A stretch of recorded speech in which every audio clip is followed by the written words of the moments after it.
While I was swinging, I realized that she was facing my direction, and for a couple seconds, she didn't realize it, but when she did, she noticed that I was looking at her differently, which didn't bother her, and it didn't bother me either, and it felt weird, but we stared at each other for a second.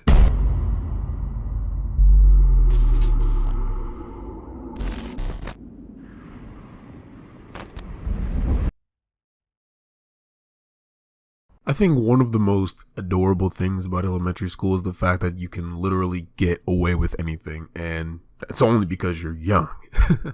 Only one problem was that even though I was one of those obviously handsome and adorable kids, I was raised not to get away with anything. I was raised to work and be humble and still maintain being a little kid and having fun at the same time. But yeah, this is not what the story's about.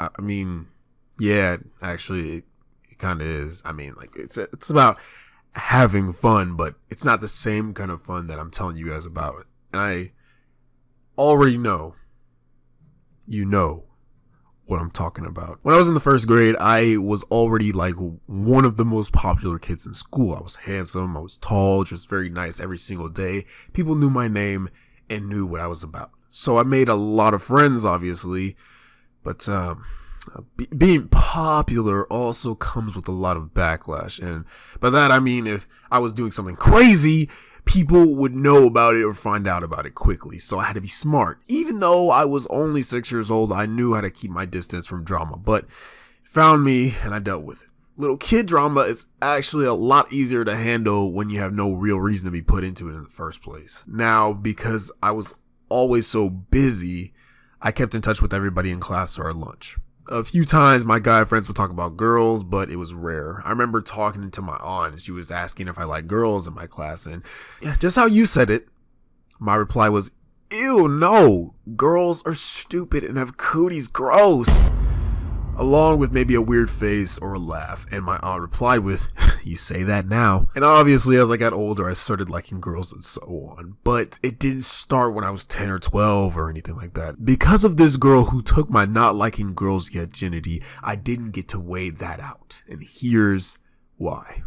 Again, I was in the first grade, 7 years old. Now, we had this older teacher named Mrs. McMillan, and she was a strict teacher, even on little kids. And this sucked because little did I know that I would have strict teachers up until the end of elementary school. Now, given that this whole thing took place 10 years ago, I don't remember much of that year, but what I do remember is Jasmine Franklin. Now, don't get me wrong, this is not like Jasmine signed up to be the only cute girl in our class. And I didn't even have a huge crush or anything. I didn't even know what a crush was. Jasmine was a great person. She was very organized and very open. And even then, I could tell she was going to be set out to do great things. And her dad was an author, and he would come in and read his books out loud to us when he was available, which is one of the reasons why I respected her to the best of my ability. Because remember, I'm 7 years old and a popular little kid. My ego was pretty high and I could never let go of my pride. One day in class, I can't remember what we were doing, but from what I could collect, I think we were all having a bit of free time. I saw Jasmine swinging on the tables, basically having two hands on the two tables, one on the left side, one on the right side, being short enough to swing freely. And I kind of joined her. Now, at this point in my life, I didn't know that black people had an altercation with white people in the 90s and that my people were enslaved hundreds of years ago. All that I knew was that my grandpa was black, my grandma was white, and if they could kiss and be husband and wife, that it was okay for me to be with any girl with a different ethnicity or race to mine. While I was swinging, I realized that she was facing my direction, and for a couple seconds, she didn't realize it, but when she did, she noticed that I was looking at her differently, which didn't bother her, and it didn't bother me either, and it felt weird, but we stared at each other for a second, and I didn't know what to do next. I wasn't mentally prepared to do anything. I'm glad I made this move, because if I hadn't, I knew I knew I'd either forget about it in the future or regret this decision. I just leaned in and I kissed her while we were still swinging. And before I continue, you remember how I said that because I was so popular, people would find out about stuff real quick and that I was always careful about my decisions made? Well, this is one of those times. But after I kissed her, her face turned a little red, but she actually liked the kiss, my G. And I was scared out of my mind. Had this woman really stole this from me? Had she really just stolen my whole childhood away from me? Ugh. But the fact that she even liked the kiss was a reassurance to me that we were still good and that I could still maintain my popularity without any repercussions or a relationship starting. Until I made that mistake with my first girlfriend. But that is a story, yes, I'm gonna say it, for another day. Moral of the story, I don't really have one for this one, guys. This is one of the few stories where nothing bad really happened. I guess just don't wait. I mean, if you're 7 years old and you like a girl, go for it. Because chances are she'll say yes because one, she's never been in a relationship before. And two, considering how many guys haven't allowed themselves to like anyone yet, you have a bigger chance of being with her. So good luck, little bro. I hope she says yes. Hey guys, I hope you guys did enjoy this video. I am really sorry because I haven't uploaded in almost a month, and I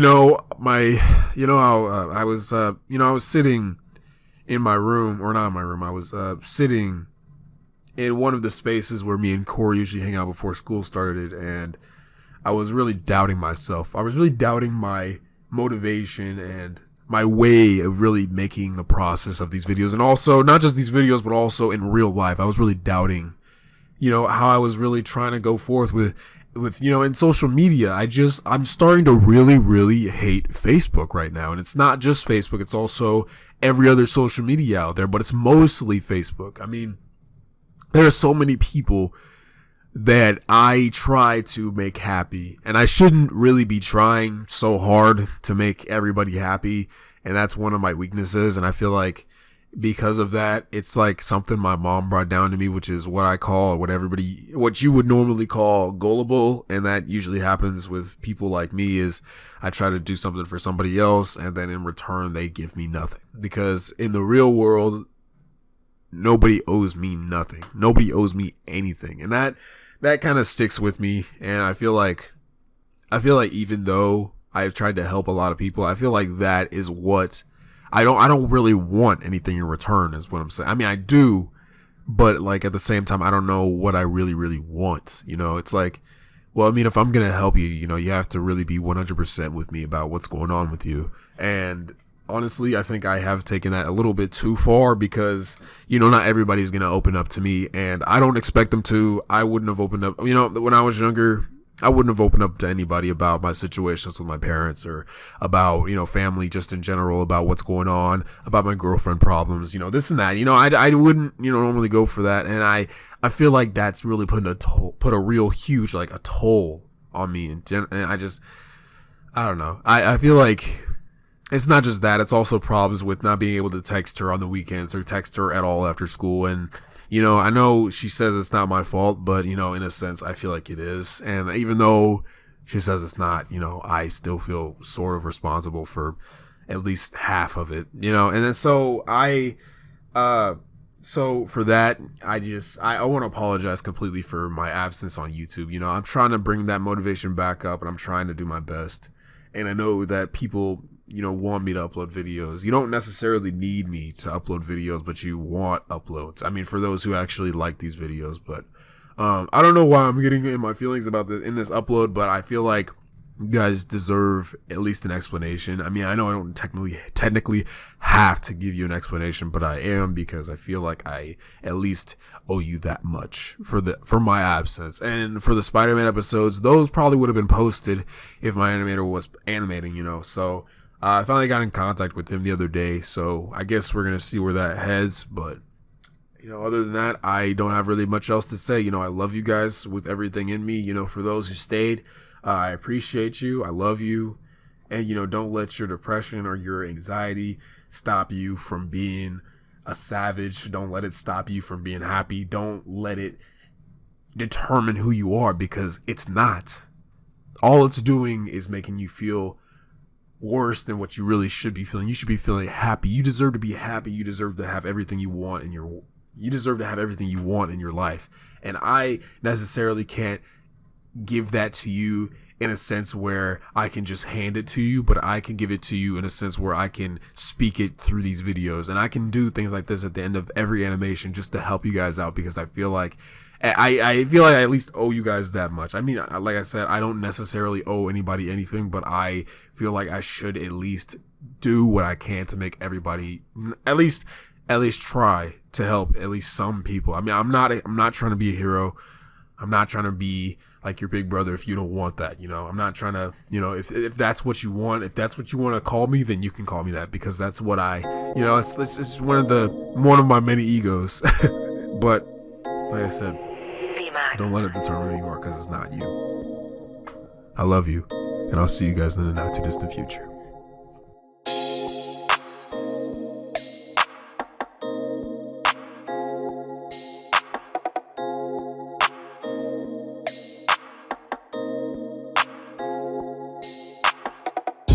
I promise I don't love this thing. I fell in love with a mistake. I promise I don't love the but I don't want no other bitch, no. Keep you on my side, I know. Don't need a pill to vibe, I know. I bring the supplies we throw. Your last man ain't treat you right, he gone. Pull up to the crib, we thug. Fuck you like a side nigga, not a husband. You ain't gotta lie, you don't see me judge. And we smoking pine, crack open the oven.